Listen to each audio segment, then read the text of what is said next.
अल्हम्दुलिल्लाह अल्हम्दुलिल्लाहि रब्बिल आलमीन इलाहिल अव्वलीन वल आखिरीन वस्सलातु वस्सलामु अला सय्यिदिल अंबियाइ वल मुरसलीन व अला आलिहि व अस्हाबिहि अजमईन अम्मा बाद फ़अऊज़ु बिल्लाहि मिनश शैतानिर रजीम बिस्मिल्लाहिर रहमानिर रहीम इन्नस्सलाता कानत अलल मुअमिनीन किताबम मौक़ूता वक़ाल तआला फ़ी मौदिइन आख़र उत्लु मा ऊहिय इलैक मिनल किताब व अक़िमिस्सलाह इन्नस्सलाता तन्हा अनिल फ़हशाइ वल मुनकर व लज़िक्रुल्लाहि अकबर वल्लाहु यअलमु मा तस्नऊन। सदक़ल्लाहुल अलिय्युल अज़ीम। व अनिन नबिय्यिल मुहतरम सल्लल्लाहु अलैहि वसल्लम क़ाल बुनियल इस्लामु अला ख़म्स शहादति अल्ला इलाहा इल्लल्लाह व अन्ना मुहम्मदर रसूलुल्लाह व इक़ामिस्सलाह व ईताइज़ ज़काह व सौमि रमज़ान व हज्जिल बैत मन इस्तताअ इलैहि सबीला औ कमा क़ाल सल्लल्लाहु अलैहि वसल्लम। वो एक सजदा जिसे तू गिरां समझता है, वो एक सजदा जिसे तू गिरां समझता है, हज़ार सजदों से देता है बंदे को नवाज। मुअज़्ज़ज़ व मुकर्रम सामिईन किराम और अज़ीज़ दीनी भाइयों, अल्लाह रब्बुल इज़्ज़त ने हमें बिन मांगे जो मज़हब अता फरमाया है, बहुत ही बेहतरीन मज़हब है। इस जैसा मज़हब न आज तक आया और न आ सकता है, जिसके अंदर हर चीज़ इंसान को सुकून देने वाली है, जिसके ऊपर अमल करने से दायमी खुशी नसीब होती है। मज़हब इस्लाम ही वो मज़हब है जिसके ऊपर अमल करने से दुनिया में भी राहत और आखिरत के अंदर जो लामहदूद ज़िंदगी है, जो अबदी ज़िंदगी है, कभी ख़त्म नहीं होगी, उसके अंदर भी सुकून और राहत मैसर होगी। वरना तो दीगर मज़ाहिब का जायज़ा ले लिया जाए तो ये बात आपके सामने आएगी कि दीगर मज़ाहिब न तो अक़ली एतबार से दुरुस्त मालूम होते हैं और न फ़ितरी एतबार से वो दुरुस्त है। कोई इंसान ये गुमान नहीं कर सकता कि जो मौजूदा दौर की करेंसी है उसको जलाया जाए। कोई बाप अपने बेटे को नोट इसलिए नहीं देगा कि जाकर जलाकर खाकस्तर कर दो, जाकर राख का ढेर कर दो। लेकिन आज हम देख रहे हैं, दिवाली का मौका आया, पटाखे फोड़े गए। पटाखे के अंदर लगने वाली आमदनी, जो सरमाया उसके अंदर लगाया गया, लाखों से करोड़ों की तादाद में एक कीमती सरमाया उसके अंदर ज़ाय कर दिया गया, जलाकर खाकस्तर कर दिया गया। अकल भी उसको सही तस्लीम नहीं करती। लेकिन अल्लाह ने हमें जो मज़हब अता फरमाया है, उस मज़हब के अंदर खुशी के मौके भी ऐसे जिसके अंदर कोई फजूल खर्ची नहीं, बल्कि जो खर्च है, उम्दा कपड़ा पहनना जो इंसान के लिए ज़ेब व ज़ीनत का बाइस है। वलकुम फ़ीहा जमालुन हीन तुरिहून व हीन तसरहून। उम्दा सवारी हो, घर बार अच्छे हो, इसके अंदर इंसानों के लिए आसाइशें हैं, राहत है, सुकून है, इत्मीनान है। लेकिन अल्लाह ने हमें जो मज़हब दिया है वो बज़ाहिर तो बहुत मुश्किल नज़र आता है, क्योंकि उसके अहकामात अमल ना करने वालों के लिए बड़े सख्त है। वरना जो अमल करते हैं उनके लिए उसके अंदर ऐसी हलावत और ऐसी मिठास मालूम होती है कि वो उसको छोड़े बगैर ज़िंदगी नहीं गुजार सकते। नमाज पढ़ना बड़ा मुश्किल अम्र मालूम होता है। फजर के अंदर उठकर मस्जिद के अंदर आना, नींद को कुर्बान करना, कारोबार को छोड़कर असर के अंदर मस्जिद के अंदर आना, ये बड़ा मुश्किल अम्र मालूम होता है। लेकिन जिन अकाबिरीन के पीछे हम चलते हैं, जिन सहाबा किराम का हम नाम लेते हैं, जिस नबी की उम्मत के अंदर हम चल रहे हैं, इन लोगों के हालात हम देखते हैं तो तो अक्ल हैरान हो जाती है कि नमाज जमात के साथ पाबंदी के साथ अदा हो रही होती है। नबी पाक अलैहिस्सलातु व तस्लीम का ज़माना उठा ले कर देख लिया जाए कि आपके ज़माने के अंदर नमाज का वक्त होता था, आप मस्जिद के अंदर जलवा अफरोज होते थे। हत्ता कि अगर ज़रा सी आंधी तेज़ हो गई, हवाओं का रुख तेज़ हो गया, तो आपका रुख मस्जिद के अंदर हो जाता था, आपका रुख मस्जिद की तरफ हो जाया करता था कि कहीं कोई अज़ाब मुसल्लत ना हो जाए। आज हवाएं ज़ोर से आती है, आंधियाँ ज़ोर से चलने लगती है, आंधी तूफान आता है तो लोगों के हाथ में मोबाइल होता है और उसके ज़रिए से तस्वीर खींची जाती है, गोया कि खुशी का माहौल होता है, लोग उसको महफूज करते हैं, उसको सेंड करके दूसरों तक के भेजते हैं। और उधर ज़माने रिसालत का ये आलम था कि ज़रा सी आंधी तेज़ हो जाती, नबी पाक अलैहिस्सलातु व तस्लीम के बारे में आता है कि तेज़ कदमों से मस्जिद के अंदर तशरीफ़ लेकर जाते और अल्लाह से आहोजारी करते कि अल्लाह कहीं तेरा अज़ाब न नाजिल हो जाए। ये माहौल था। सहाबा किराम की नमाजें हम बारहा वाक़या सुनते रहते हैं कि उनकी नमाजें इतनी मजबूत हुआ करती थी और इतने खुशू और खुजू के साथ हुआ करती थी कि दुनिया की तरफ जहन भी नहीं जाता था। हत्ता कि सहाबा किराम के बारे में मिलता है कि अगर उनको तीर वगैरह लग जाती तो उसको निकाला नमाज की हालत में जाता था कि नमाज के अंदर उनको एहसास तक नहीं रहता था। हज़रत अली करमल्लाहु वजहहू के बारे में तो मशहूर है कि किसी जंग के मौके के ऊपर उनको तीर लग गया, रान के अंदर तीर लगा था, बहुत तकलीफ थी, किसी को निकालने नहीं दिया करते थे। दूसरे सहाबा किराम ने आपस में मशवरा किया कि जिस वक्त ये नमाज पढ़ रहे होगी उस वक्त हम ये तीर निकाल सकते हैं, उसके अलावा इनका ये तीर नहीं निकाला जा सकता। एक मर्तबा हज़रत अली नमाज पढ़ रहे थे, सजदे की हालत में थे, सहाबा किराम जमा हुए और उस तीर को खींच कर निकाले। हज़रत अली रज़ी अल्लाह ताला अन्हु ने अपनी नमाज को मुकम्मल किया। मुकम्मल करने के बाद जब देखते हैं कि सहाबा किराम का मजमा जमा है तो समझ जाते कि ये लोग तीर निकालने के लिए आए। तो हज़रत अली कहते हैं कि ऐसा लग रहा है कि तुम लोग यहाँ जमा हुए हो कि तुम मेरा तीर निकाल दो। तो सहाबा किराम कहते हमने तो वो तो निकाल भी लिया। हज़रत अली नमाज पढ़ रहे थे, पता ही नहीं चला कि मेरा तीर निकाल लिया गया। अब ज़रा तसव्वुर करो कैसी नमाज है। आज हमारी नमाज का आलम ये, एक मच्छर काट ले तो इमाम कौन सी किरात कर रहा है, कौन सी सूरत पढ़ रहा है वही भूल जाते हैं, कौन सी रकात चल रही है वो भी जहन से निकल जाता है। ये हमारी नमाजों का आलम। उन लोगों ने नमाजों को सीखा था। हमारे अकाबिरीन के हालात में मिलता है। टीपू सुल्तान के बारे में भी आता है, कितना मशहूर शहसवार गुजरा है जिसने सिंध को फतह किया, जिसने नारा दिया था 100 साल की गीदड़ की जिंदगी शेर की 1 साल की जिंदगी से बेहतर नहीं है, बल्कि शेर की 1 साल जिंदगी गीदड़ की 100 साल जिंदगी से बेहतर है। इनके बारे में मिलता है मुफ्ती तकी उस्मानी साहब जो जस्टिस है पाकिस्तान की, उनका जब हिंद का सफ़र हुआ था तो उनको बहुत शौक़ था उनकी हिंदुस्तान की तारीख़ी मस्जिद आला देखने का, जिनको तामीर टीपू सुल्तान ने करवाया था। वो आए, सफ़र के अंदर उस मस्जिद को देखा, फिर उस मस्जिद के बारे में हालात पढ़े कि ये मस्जिद कब इसकी संग बुनियाद रखी गई, कब तामीर की गई। तो तवारीख के अंदर ये लिखा हुआ मिला कि जब ये मस्जिद आला तामीर हो चुकी तो उस वक्त मिंबर से ऐलान हुआ कि पहली इमामत, पहला इमाम वो नमाज पढ़ाएगा, पहली नमाज वो शख्स पढ़ाएगा जिसकी नमाजें कभी ना छूटी हो, जो साहिब तरतीब हो, जिसकी बालिग होने के बाद कभी भी नमाज न छूटी हो। तारीख़ी मस्जिद थी, बड़े बड़े उलमाए किबार, बड़े बड़े उलमाए किराम शामिल हुए थे, कोई आगे नहीं आ रहा है।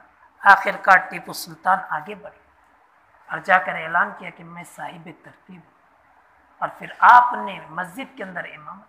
अब ज़रा तसव्वुर तो करो कितनी जंगें लड़ी, कितने मशगूल आदमी थे, लेकिन उसके बावजूद उनकी नमाजें नहीं छूटती। और आज हमारी नमाजें मामूली मामूली बहाने के अंदर छूट जाती है। नबी से ज़्यादा मशगूल दुनिया में कोई नहीं। नबी अकरम सल्लल्लाहु अलैहि वसल्लम से ज़्यादा मशगूल दुनिया के अंदर ना आया है और ना ही आ सकता है। जिनको पूरी उम्मत का गम था, जिन्होंने दर बदर की ठोकरें खाई, अल्लाह के दीन को, अल्लाह के अहकामात को पहुंचाने के लिए सहाबा किराम के साथ कभी लगकर और कभी तने तना निकल कर लोगों के दरों के ऊपर गए, लेकिन उसके बावजूद आपने नमाजों का एहतमाम, सिर्फ कुछ मौके ऐसे मिलते हैं जहाँ पर नबी अकरम सल्लल्लाहु अलैहि वसल्लम की नमाज क़ज़ा हो। एक तो जंग का मौका था, ग़ज़वे खंदक के मौके के ऊपर कुछ नमाजें आप सल्लल्लाहु अलैहि वसल्लम की छूटी, और एक मरतबा फजर की नमाज सफ़र के अंदर छूट गई। उसके अलावा और नहीं मिलती। लेकिन हमारी नमाजें बकसरत छूट जाती है, गोया के एहसास ही नहीं। हालांकि हमारे अकाबिरीन के हालात में ये मिलता है कि तकबीर तहरीमा का वो इतना एहतमाम किया करते थे, इमाम के साथ नमाज के अंदर शरीक होने का इतना एहतमाम किया करते थे। हज़रत मौलाना असदुल्लाह साहब रामपुरी नव्वरल्लाहु मरक़दहू, अल्लामा अशरफ अली थानवी अलैहि रहमा के खुलाफा में से, उनके बारे में मिलता है कि 58 साल तक की इनकी तकबीर तहरीमा फौत नहीं, 58 साल तक। आज हमारी 5 वक्त की नमाज का अगर जायज़ा ले लिया जाए तो पता चलेगा कि कभी रुकू के अंदर शरीक हो रहे हैं, कभी रकात जा रही है, और वहाँ पर 58 साल तक के तकबीर तहरीमा इमाम के साथ शरीक हुए रहे।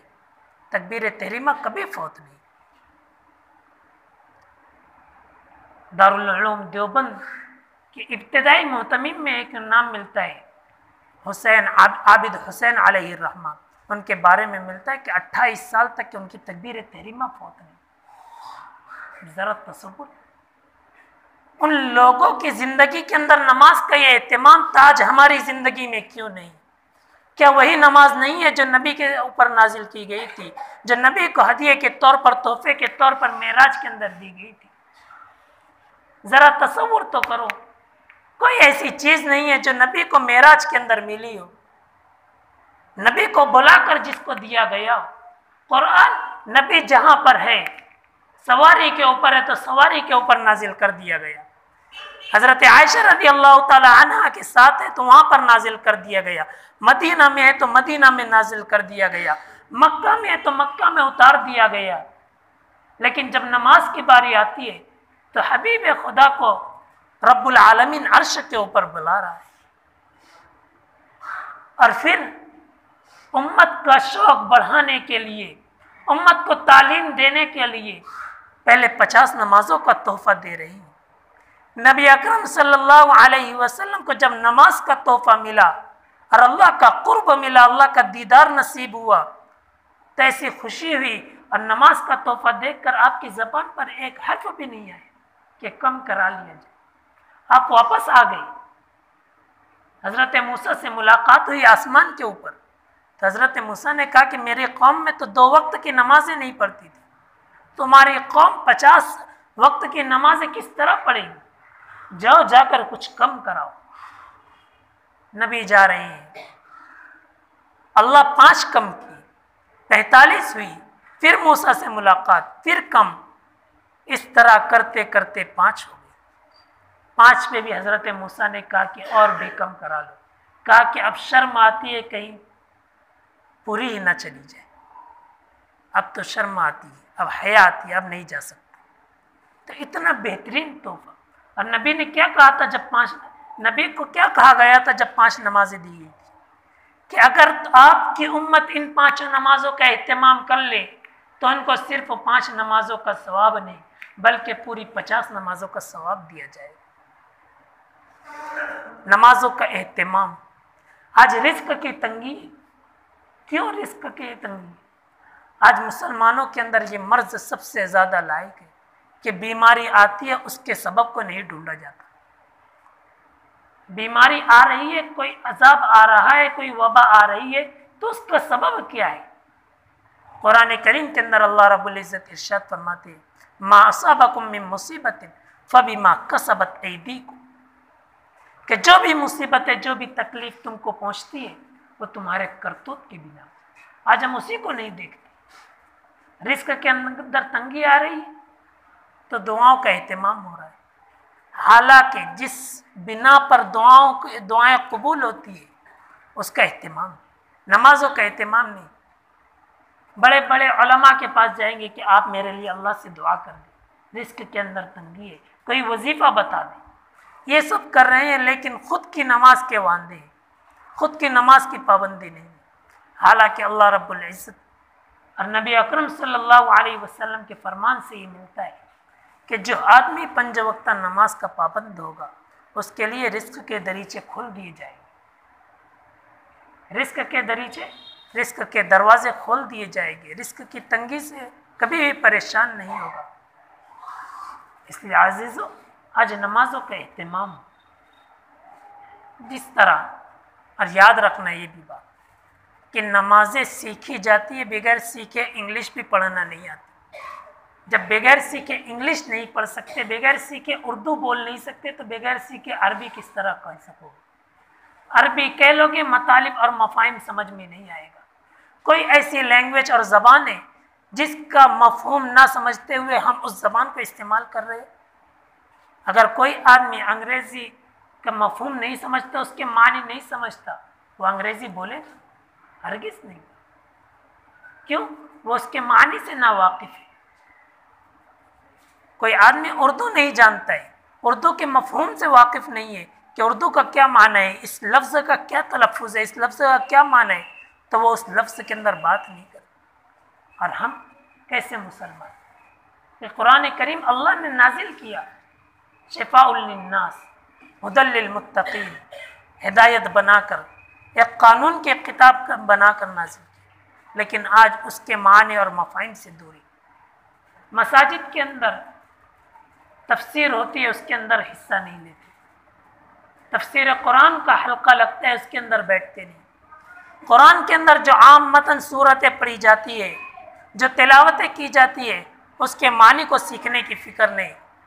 सिर्फ तोते की तरह आकर सुन्नत और नवाफिल के अंदर अल्हम्द से स्टार्ट होती है, टेप रिकॉर्ड चालू होता है और सलाम के ऊपर ख़त्म हो जाता है। ये भी कोई नमाज है? ज़रा तसव्वुर करो कि हमने नमाज की क्या हैयत बना रखी। नबी पाक अलैहिस्सलातु व तस्लीम के बारे में आते हैं कि आप, अम्मी आयशा रिवायत करते हैं कि रात के अंदर आपका क़याम इतना तवील होता था, तवर्रमत कदमाओ, आपके कदम मुबारक के ऊपर वरम आ जाता था, सूजन आ जाया करती थी। एक मरतबा अम्मी आयशा कह उठी कि अल्लाह के रसूल, क्या आपके अल्लाह ने अगले और पिछले गुनाह को माफ़ नहीं करती है? कहा कि माफ़ कर। तो फिर इतना एहतमाम क्यों, इतनी इबादतें क्यों? तो उस वक्त सरकार दो आलम ने जवाब दिया, क्या मैं शुक्रगुजार बंदा ना बनूं? अल्लाह ने मेरे हर चीज़ को माफ़ कर दिया है, लेकिन फिर भी मैं उसके शुक्र के अंदर नमाजों का एहतमाम कर रहा हूँ, इबादत का एहतमाम कर रहा हूँ। हम पर तो कोई माफ़ी नहीं है, हमारे गुनाहों के ऊपर तो अज़ाब है। अगर तौबा ना करे, तौबा के बगैर इस दुनिया से चले गए, तो उसके ऊपर तो हमें अज़ाब मिलेगा। फिर भी हम नमाजों का एहतमाम नहीं करते। वहाँ पर माफ़ी है लेकिन फिर भी एहतमाम, यहाँ कोई माफ़ी नहीं, फिर भी एहतमाम। नमाज पढ़ने से सगायर गुनाह माफ़ होते हैं। बात सूफिया किराम यहाँ तक कि कहते हैं कि कबायर भी माफ़ होते, लेकिन सही कौल यही है कि सगायर माफ़ हो जाते हैं, कबायर के लिए तौबा की ज़रूरत है। और अज़ीज़ों, नमाज के अंदर मेन चीज़ खुशू व खुशू है। नमाज का एक अहम रुकन है। 18वें पारे के अंदर अल्लाह रब्बुल इज़्ज़त ने जहाँ कामयाब मोमिनीन की सिफत बयान की है, क़द अफ़लहल मुमिनून अल्लज़ीना हुम फ़ी सलातिहिम ख़ाशिऊन, उसके अंदर उनका जो सबसे पहला वस्फ़ और सिफत जो बयान की है, वो नमाज के अंदर खुशू व खुशू करने वालों, अल्लज़ीना हुम फ़ी सलातिहिम ख़ाशिऊन, कि वो लोग जो अपनी नमाज़ों के अंदर खुशू व खुशू करते हैं, आजिज़ी के साथ, इनकिसारी के साथ, तवाज़ु के साथ नमाज पढ़ते हैं, अल्लाह का ध्यान, अल्लाह को मद्देनज़र रखते हुए नमाज पढ़ते हैं।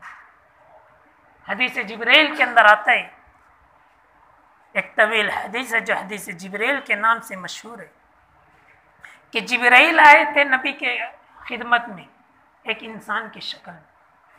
बाज़ रिवायतों के अंदर आता है कि दहिया कल्बी रज़ी अल्लाह ताला अन्हु, ये बड़े खूबसूरत सहाबी थे, उनकी शक्ल में आमतन हज़रत जिब्रील तशरीफ़ लाते थे। वो आए, नबी के पास बैठ गए, दो जान, जिस तरीके से एक तालिब इल्म बैठा करता है, कपड़े बिल्कुल सफ़ेद है, बाल बिल्कुल ब्लैक है, बिल्कुल जवान हैयत है, आकर बैठ गए। कई सवालात की नबी अकरम सल्लल्लाहु अलैहि वसल्लम से, कई सवालात की। उसके अंदर एक सवाल ये भी किया कि एहसान क्या है। तो नबी अकरम सल्लल्लाहु अलैहि वसल्लम ने जवाब दिया, एहसान तो ये है कि तू अल्लाह की इस तरह इबादत करे गोया कि तू अल्लाह को देख रहा है। अन तअबुदल्लाह कअन्नका तरा, कि आप अल्लाह की इस तरह इबादत करें गोया कि आप अल्लाह को देख रहे हैं। यानी खुशू व खुजू इतना हो, अल्लाह का इस्तेज़ार, अल्लाह का ध्यान इतना हो कि गोया कि हम अल्लाह को देख रहे हैं। और अगर ये सिफत पैदा नहीं होती तो इतना तो गुमान कर लो कअन्नहु यरा, वो तो देख रहा है। अगर वो सिफत नहीं पैदा हो सकती तो इतना तो ख्याल कर लो कि हम अल्लाह के सामने हाथ बांध कर खड़े हैं, वो हमें देख रहा है। अगर इतना भी ख्याल आ जाएगा तो दुनियावी ख्यालात आने बंद हो जाएंगे, कारोबारी ख्यालात आने बंद हो जाएंगे। अल्लामा इकबाल ने कहा था ना, सजदे इश्क हो तो इबादत में मज़ा आता है, खाली सजदों में तो दुनिया ही बसा करती है। तुझे काफिर न कर दे ए इकबाल, तेरे सजदे तुझे काफिर न कर दे ए इकबाल, तू झुकता कहीं और है, सोचता कहीं और है। कि हम तो बज़ाहिर मस्जिद के अंदर आते हैं, आकर अल्लाह के हुजूर खड़े हो जाते हैं, हाथ बांधे हुए, लेकिन तसव्वुरात के अंदर दुनिया बस रही है, सजदे के अंदर है। और सजदे के अंदर तो हदीस मुबारका के अंदर आता है कि गोया कि अल्लाह के कदम के अंदर तुम अपनी पेशानियों को झुका रहे हैं, और उसके अंदर हमारे ख्यालात के अंदर दुनिया ही बसा करती है। इसलिए अजीज़ों, नमाजों का ध्यान, नमाज के बारे में तो अल्लाह रब्बुल इज़्ज़त फरमाते हैं कि ये तो मेरे और बंदे के दरमियान में, जब वो खड़ा होकर कहता है अल्हम्दुलिल्लाहि रब्बिल आलमीन, तो अल्लाह कहते हैं कि मेरे बंदे ने मेरी तारीफ़ की, मेरी हम्द की। जब अर्रहमान अर्रहीम कहता है तो अल्लाह कहते हैं कि मेरे बंदे ने मेरी सना की। मालिक यौमिद्दीन कहता है तो अल्लाह कहता है कि मेरी ज़बरदस्त, मेरी सिफत जब्बारियत का दावा कर रहा है। और जब आगे बढ़ता है इय्याका नअबुदु व इय्याका नस्तईन, तो अल्लाह कहता है कि ये हम दोनों के दरमियान में, कि वो तो मेरे लिए इबादत कर रहा है और मैं उसके लिए मदद करूँगा। तो इसके अंदर इय्याका नअबुदु, ये तो मेरे लिए, व इय्याका नस्तईन, अब तेरी मदद हो जाएगी। फिर जब इहदिनस सिरातल मुस्तकीम सिरातल लज़ीना अनअमता अलैहिम गैरिल मग़दूबि अलैहिम वलद्दालिन कहते हैं, तो अल्लाह कहते हैं कि मैंने तुझे सीधा रास्ता दे दिया, सिरात मुस्तकीम के ऊपर गामज़न कर दिया। तो नमाज के अंदर तो खुशू खुशू, जब अल्लाह रब्बुल इज़्ज़त के हबीब नबी अकरम सल्लल्लाहु अलैहि वसल्लम मेराज के अंदर गए तो उस वक्त एक सलाम हुआ था, अत्तहियातु लिल्लाहि वस्सलावातु वत्तय्यिबातु वस्सलामु अलैक, ये भी मेराज के ऊपर आपको मिला। तो उसके अंदर क्या बयान किया, अल्लाह का हबीब कह रहा है कि अल्लाह मेरी कौली इबादत आपके लिए, बदनी इबादत आपके लिए। गोया कि नबी ने हर इबादत, नबी अकरम सल्लल्लाहु अलैहि वसल्लम कह रहे हैं कि मेरी हर इबादत, चाहे वो कौली हो, फ़िअली हो, अमली हो, हर इबादत तेरे लिए। अल्लाह की तरफ से सलाम आया, नबी ने जवाब दिया, जिब्राइल ने सलाम पढ़ा। तो ये तो नमाज, अत्तहियात वगैरह, ये तो तीनों से मिलकर बनी हुई चीज़ है। कुछ नबी ने कहा, कुछ जिब्राइल ने कहा और कुछ अल्लाह ने कहा, अत्तहियात लिल्लाह। लेकिन अफसोस होता है कि आज हमने नमाज़ों को ज़ाय कर दिया। सहाबा किराम ने तो नमाज़ों के ज़रिए से अपने जो सरमाया खो गया था उनकी तलाश करवा ली। जो जानवर इस दुनिया से जा चुके थे, पर्दा कर चुके थे, इंतकाल कर चुके थे, 2 रकात नमाज पढ़ के उन जानवरों को जिंदा करा दिया करते। हदीस मुबारक के अंदर आता है कि कोई आदमी मस्जिद के अंदर आए फ़यहसिन वुदूअहु, और फिर अच्छे तरीके से वज़ू करे, तुम यकुम, फिर खड़ा हो जाए, फ़युसल्ली रकअतैन, फिर 2 रकात नमाज पढ़े, वजबत लहुल जन्नह, उसके लिए जन्नत वाजिब हो जाए। सिर्फ 2 रकात पढ़ने के ऊपर अल्लाह जन्नतों को वाजिब कर दे रहा है। एक रिवायत के अंदर आता है, नबी अकरम सल्लल्लाहु अलैहि वसल्लम ने इरशाद फरमाया कि जो लोग नमाजों का एहतमाम करते हैं तो अल्लाह रब्बुल इज़्ज़त के ज़िम्मे के अंदर है, जन्नत में पहुंचाने की जिम्मेदारी अल्लाह की है, अल्लाह के आहद व पैमान के अंदर है, और अल्लाह कभी भी वादा खिलाफी नहीं करते। इन्नका ला तुखलिफुल मिआद, अल्लाह कभी वादा खिलाफी नहीं करते। लेकिन इसी हदीस मुबारका के अंदर नबी ने फरमाया, जो लोग नमाजों का एहतमाम नहीं करते, नमाजें क़ज़ा कर दिया करते हैं, छोड़ दिया करते हैं, तो वह अल्लाह के ज़िम्मे में नहीं है, बल्कि उनका हश्र क़ारून हामान लोगों के साथ होगा। अब हमारे ऊपर है कि हमें हश्र नबी के साथ करना है, सहाबा किराम की जमात के साथ करना है, या फिर हामान क़ारून वगैरह के साथ हमारा हश्र करना है, जो जहन्नमी है, जिनके बारे में कुरान करीम के अंदर वईदें नाजिल की गई है, जिनका जहन्नमी होना पक्का है, उनके साथ हमारा हश्र करना है। फ़वैलुल लिल मुसल्लीन अल्लज़ीना हुम अन सलातिहिम साहून। बाज़ हज़रात ने इसका तर्जमा किया कि बर्बादी है उन नमाज पढ़ने वालों के लिए, उन मुसल्लियों के लिए जो अपनी नमाजों से गफलत बरतते हैं, कभी पढ़ते हैं, कभी छोड़ देते।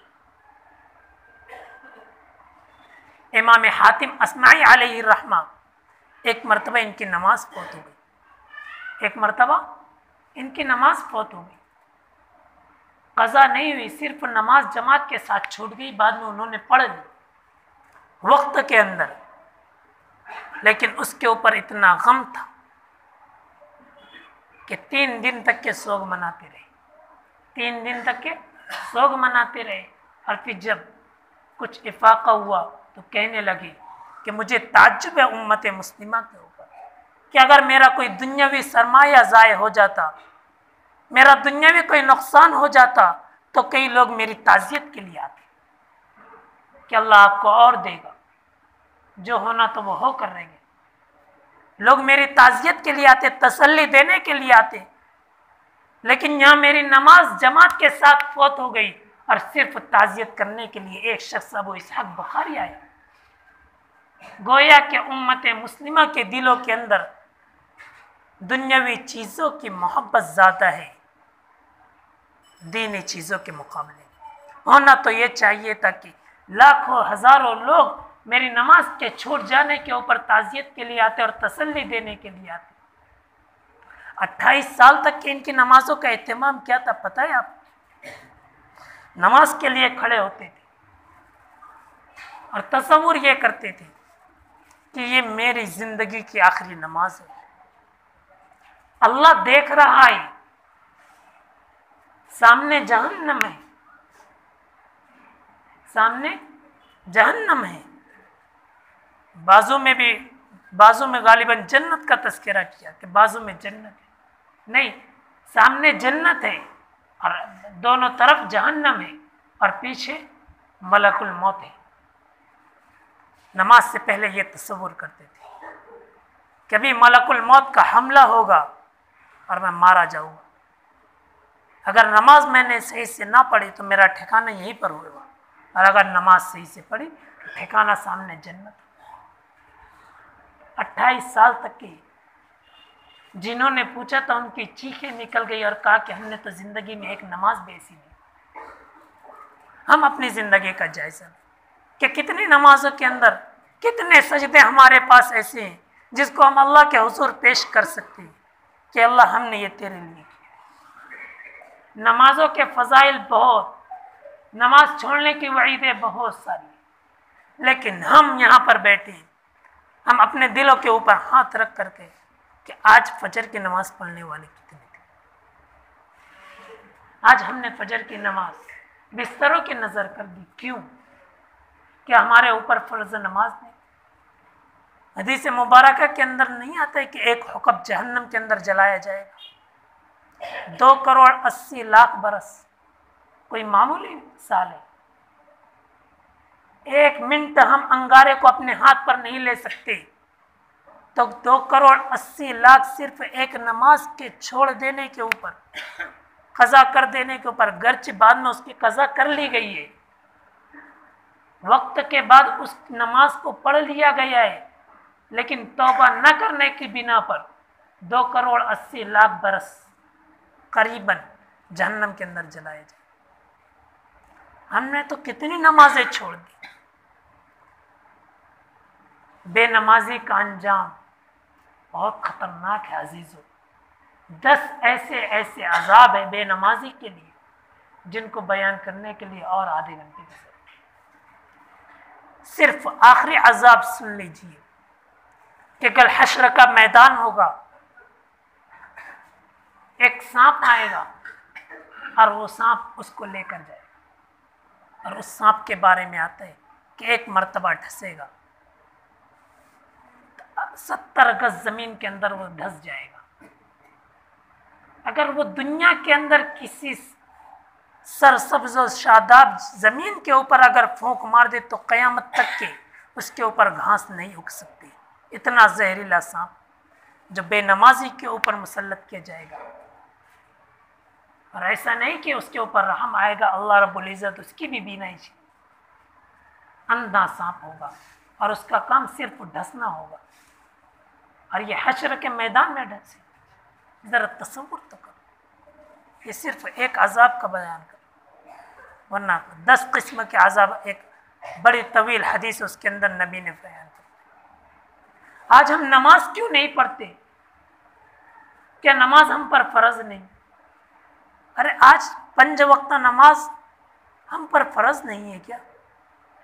नबी पाक अलैहिस्सलातु वत्तस्लीम के ज़माने के अंदर जब जंग चलाज करती थी तो एक जमात लड़ने के लिए जाती थी, दूसरी जमात नमाज के लिए जाती थी।